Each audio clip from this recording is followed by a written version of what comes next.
देश चिनाउने अभियान।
पाँचवटा थियो भन्दै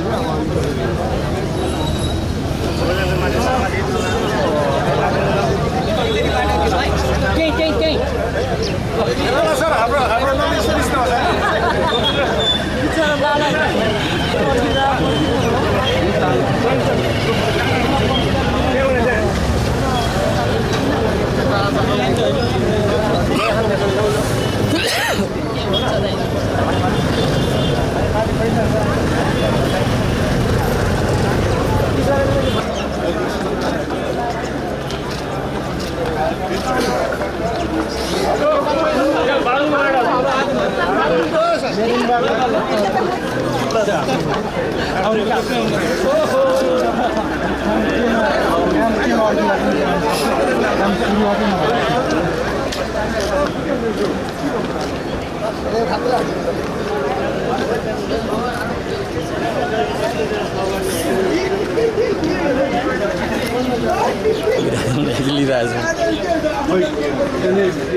हेलो ब्रदर। ओ भाइ अलिक पछाडि ल्याउँ न, पछाडि मान्छे छ नि।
ल बधाई छ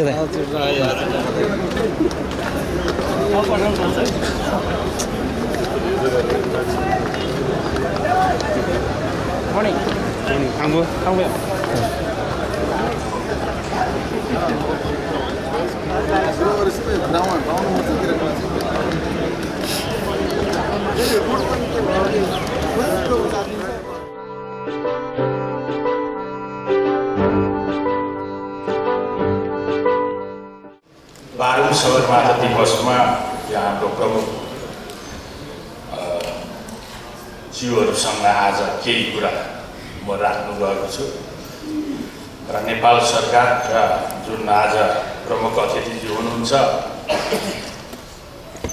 सबभन्दा 1953 मा जुन मानव पहिलो सगरमाथामा टेकिएको छ आज सन् 2019 मा आएर यहाँहरूले गर्नुभएको योगदानको आज हामीले सराहना गर्नु पाउँदाखेरि हामी गौरवमय नेपाल र सगरमाथा र लुम्बिनी जस्ता विशेष संरचनाहरू भएको देश आज यो सगरमाथा दिवस मनाउँदै गर्दै नेपालले मात्रै नभएर युएनको थिम अनुसार संसारले मनाइरहेको छ। Respect Mount Everest, respect climbers, We respect our government. साथसाथै यो 12औं सगरमाथा दिवस मात्रै किन हो भन्ने कुरा गर्दै 1953 र अहिले गर्दै धेरै समयहरू पार गरिसकेका छन्। नेपाल पर्वतारोहणसँग नेपाल सरकारसँग मिलेर 50 वर्षको गोल्डन जुब्ली पनि हामीले सेलिब्रेसन मनाए नेपालमा। 60 वर्षको डायमन्ड जुब्ली पनि मनाए।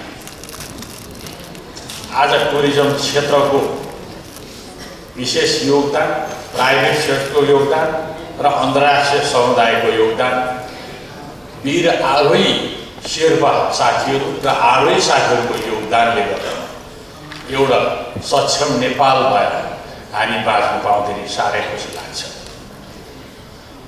6 समस्याहरूलाई पनि सल्भ गर्नुपर्ने। आज हाम्रो प्रमुख अतिथिज्यू नेपाल सरकारका प्रवक्ता पनि हुनुहुन्छ। यो हिमाल क्षेत्रमा उहाँले गर्नुभएको योगदान जुन विगतमा हाम्रो 45 वर्षको हिस्ट्रीको एनएमएमा यो पिकको समस्या हुने बेलामा पनि 3 पटक क्याबिनेटबाट फिर्ता आएर पनि पछि नेपाल पर्वतारोहणले चर्चिरहेको 27वटा हिमाल रिन्यू गर्नको लागि उहाँको योगदानको लागि यो स्टेजबाट आज 12औं सगरमाथा दिवसको यो सन्दर्भमा उहाँले गर्नुभएको योगदान, नेपाल सरकारको योगदान र उहाँहरूले व्यक्तिगत गर्नुभएको योगदानको लागि म धन्यवाद दिन चाहन्छु।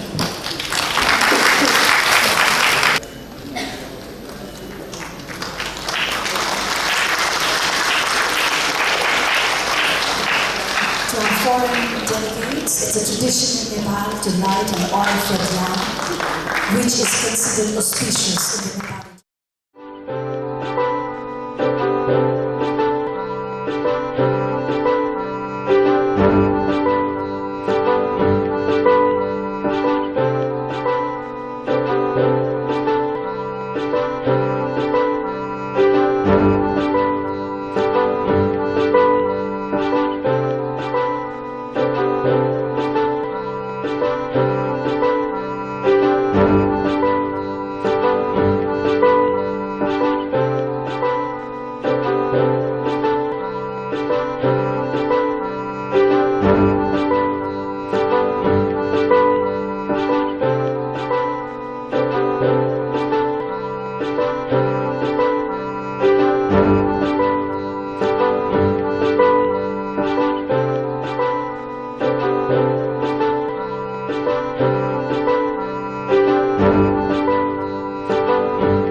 हिमालको सुरक्षा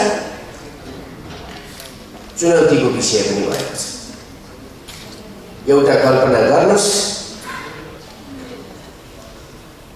जतिले आजसम्म सगरमाथा वा हिमाल हाम्रा 6500 मिटर माथिका पनि धेरैले चढ्नु